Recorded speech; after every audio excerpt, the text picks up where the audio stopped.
1 2 1 2 1 2 1 2. This is CG Moses of the Vuka Sherifs. 1 2 1 2. Hello, I'm Moses Chiira, call sign CG Moses. I'm visually impaired and I run a company called Vuka Sherifs, and it deals with audio production, voiceovers and podcasting, and a bit of tender supplies on the side. 1 2 1 2. This is CG Moses of the Vuka Sherifs. Vuka Sherifs, excellence on record. After I lost my sight in 2016, I got now rehabilitated at the Kenya Society for the Blind like a year later in 2017. So afterwards, that's when in 2018 now, after completing the rehabilitation process and the where you taught mobility skills, you taught Braille, you taught adaptive computers, and quite literally how to live this new life. So I figured, you know what, I always wanted to be a to be a radio journalist, but then I didn't get the chance to do that. When I joined college and did a diploma in radio journalism, I got an attachment at KBC with one of their vernacular radio stations, Chiira FM, right? So when I was there, the very first day I reported, one of the presenters who's also in charge of creatives walked into the recording studio, the editing studio, and when she said hi, and I said hi back, she was like, wow, I love your voice. Sema Chiira FM, say Chiira FM, Chiira FM, Chiira FM, nifuate. So go to the recording studio, and we did a promo, a commercial right there and then. And she was like, you have an amazing voice. And from this day onwards, you are our station voice. We're gonna train you how to be a station voice, because we haven't had a station voice for the last a year and a half. And then you just literally walked through the door.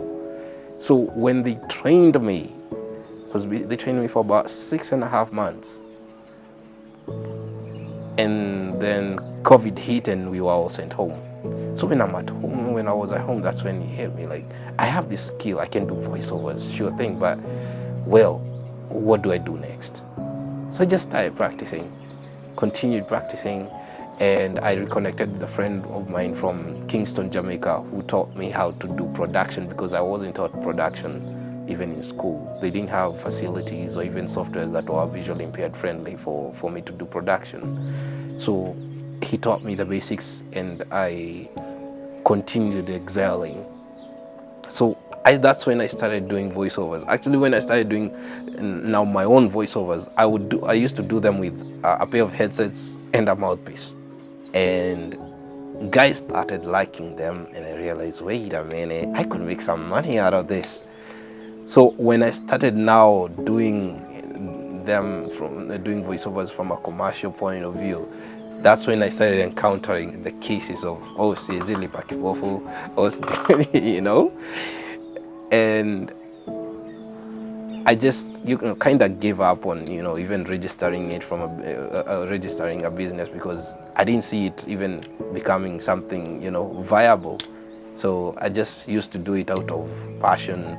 I would do just a basic voiceover just so I can continue practicing my production skills and applying for jobs on radio, and none of them panned out.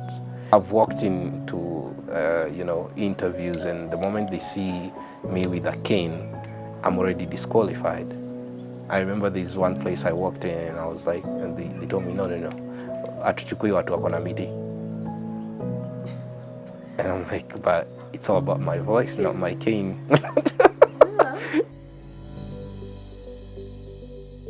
Oh man, saying awesome, it does not really fit the bill. I had a lot of fun and I learned a lot, because honestly, when I started Vuka Sherifs, it was I had been running it from like a jua kali kind of thing, very rudimentary, and I had lost quite a number on a lot of cash, because you do a project for a client, but because there's no paperwork, anakuruka nakata kulipa,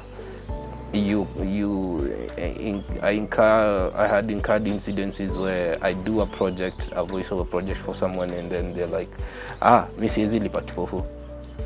So when this opportunity came about, I remembered all those incidences, and I was like, okay, this is the one place I could learn on how to curb all this, and literally run my business from a serious point of view, like paperwork. It's here. This is how it's done. If it's contracts, this is how it's done. This is the brief. This is the draft. How do you send them? Do you send them via mail? Do you send them via WhatsApp? Do you send them how? Have a bank account. Have some legit, some legit paperwork that even Chiira can follow up and say, this guy is doing this kind of business, and nobody should play around with it.